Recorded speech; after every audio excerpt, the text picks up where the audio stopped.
Welcome back, everyone, to the Deep Dive. Today, well, we're tackling something that gives a lot of us pause, public speaking. But let's get right to it. At its core, it's really just about sharing your ideas with other people, right? A group. Exactly. So our mission here in this deep dive is to move past the usual tips. We want to help you unlock, that real confidence and clarity, help you speak naturally, effectively, powerfully even. And if you recall from our last chat, the big takeaway was confidence, that feeling inside. Yeah. It actually counts for more than having, perfect vocabulary, especially when English isn't your first language. Absolutely. And today we're going to dig into why.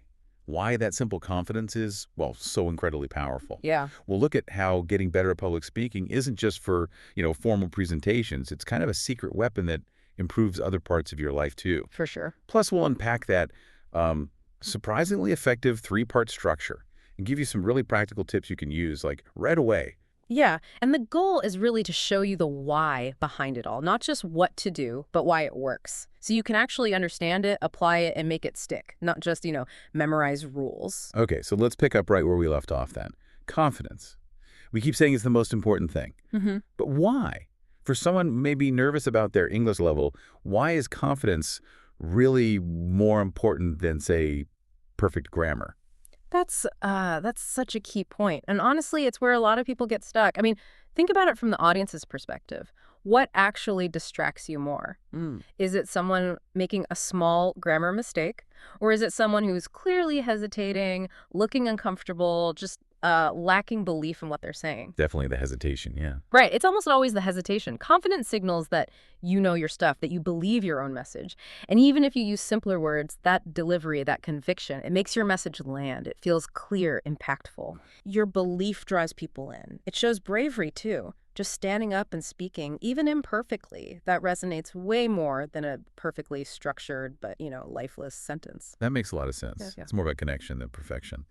And speaking of connection, you mentioned how these skills go beyond just giving a speech, how they impact communication, leadership, even personality. Can you give us some real-world examples of that? Absolutely. Let's start with just basic communication. When you practice structuring your thoughts for a speech, even a really short one, you're basically training your brain to organize ideas clearly. Right. And that skill just naturally spills over into everything. How you explain something complex in a team meeting, how you argue a point with family, even just planning your weekend with friends. You get better at just getting your point across. Yeah. Clearly. Concisely. So it's organizing your thinking, not just your words. Precisely. And then you've got leadership. Think about any group, right? A meeting, a project team. Who often steps up? The person who speaks clearly, usually. Exactly. The person who can articulate their ideas confidently, maybe paint a vision. They naturally start to guide things, they influence. Imagine a brainstorm, lots of ideas flying around. But the person who can present their idea clearly, confidently, in a way that others connect with, they're the one who often gets traction. They guide the conversation. That's a really powerful difference. And personality, how does facing this fear change us more broadly? Oh, this one is, I think, maybe the biggest impact. Getting over that fear of public speaking, it builds serious self-esteem. I can imagine. Every single time you push yourself out of that comfort zone, even if it's just saying a few structured sentences and you get through it, you feel that little win. Yeah. And that success builds confidence. But it doesn't just stay in the public speaking box, it leaks out, into everything. You might find yourself a bit more assertive, maybe more expressive in general, just more comfortable being yourself. Because you faced something scary and done it. Wow, that's quite a ripple effect. It really is about more than just the stage. Okay, let's shift gears a bit. That simple structure, introduction, body, conclusion. It sounds almost too simple, but you said it's a game changer for beginners. Why is it so effective? What's going on there, maybe psychologically? Well, its power is really in its alignment with how our brains naturally like to receive information. Think about it. The introduction, that's where you set the scene. Okay. You tell people, here's what we're talking about, and crucially, here's why you should listen. It grabs their attention, sets expectations. Gets them tuned in. Exactly. And the body, that's the meat. That's where you lay out your main points, your details, the substance of your message. Right. The core stuff. And finally, the conclusion. This gives that feeling of closure. You wrap things up, maybe quickly summarize the key points, and leave them with one clear thing to remember. A takeaway. So for any talk, long or short. This structure just keeps you focused. It stops you from rambling. And for the audience, it makes it super easy to follow along. It's like a little story, beginning, middle, end. Very satisfying. A mini story. I like that. Let's make it super practical. Can we use an example? Something every day, maybe. Like, say, explaining a hobby you're passionate about. How about urban gardening? How would that structure work? Urban gardening, great example. Okay, so for the introduction, you could start with something like, "Good morning, everyone.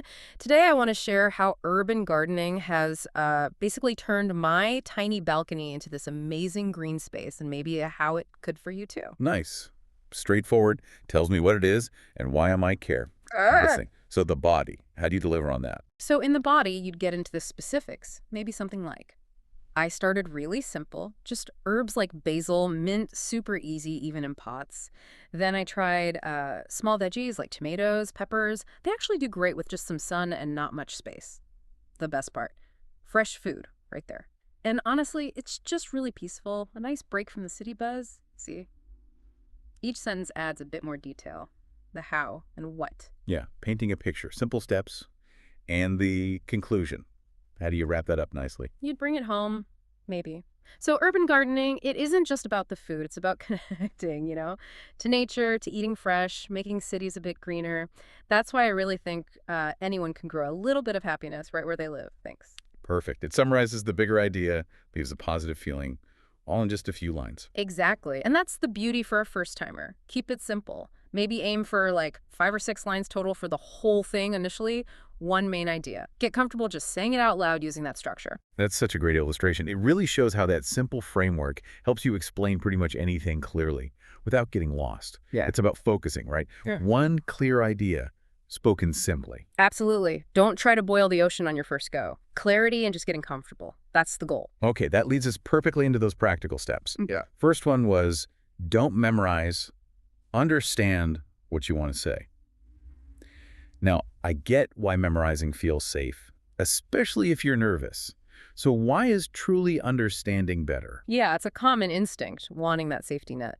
But here's the trap with memorizing word for word. If you forget just one word, your brain can just freeze. Oh yeah, the blank mind panic. Total panic. It's like a whole script collapses. And recovering from that, really tough in the moment. Plus, let's be honest, memorized speeches often sound, well, robotic. Very stiff. Right. Unnatural, no real emotion, you're reciting, not connecting. But when you understand your topic, the key points, the flow, the main message you want to convey, then you can choose your words as you go. More flexible? Way more flexible. If you stumble, you can rephrase. If you forget a specific word, you know the idea, so you find another way to say it. It sounds much more natural, more conversational, more authentic. You're actually thinking, engaging, not just playing back a recording. That makes so much sense. It's about being resilient, not rigid. Yeah. Okay, then the practical exercises. Speak in front of a mirror and record yourself. When someone does this, what should they actually be looking for? What specific things? Good question. Okay, so for the mirror, you're mainly checking your visuals, your nonverbals.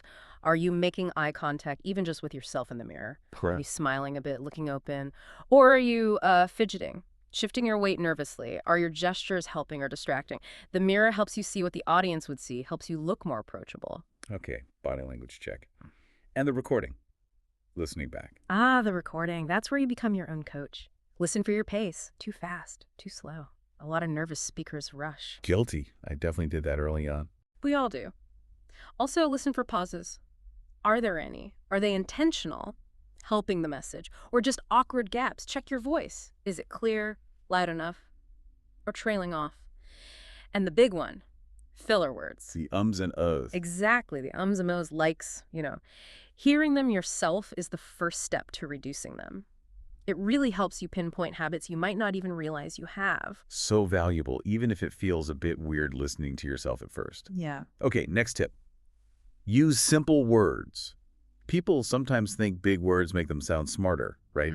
But you're saying that can backfire. Oh, massively. Especially, again, if English isn't your native tongue, but really for anyone. In public speaking, what's the goal? To be understood. Exactly. Clarity is king. Simple, direct words make sure everyone gets your message easily. Using fancy vocabulary or lots of jargon, it can actually push people away, make it harder to follow. And ironically, if you're stumbling over complex words or using them awkwardly, it can make you sound less confident, not more. Right, like you're trying too hard. Precisely.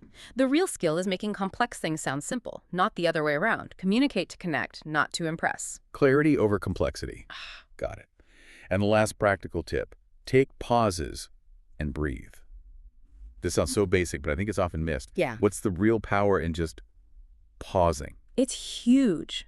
Pauses are like punctuation for spoken language. For you, the speaker, they're essential. They let you breathe, which calms you down. Okay. They give you a split second to gather your thoughts before the next point, stop you from rushing headlong. For the audience, pauses are just as critical. They give listeners a moment for the information to actually sink in. Let it land. Let it land. You can use a pause right before or after a key point for emphasis. Makes it stand out.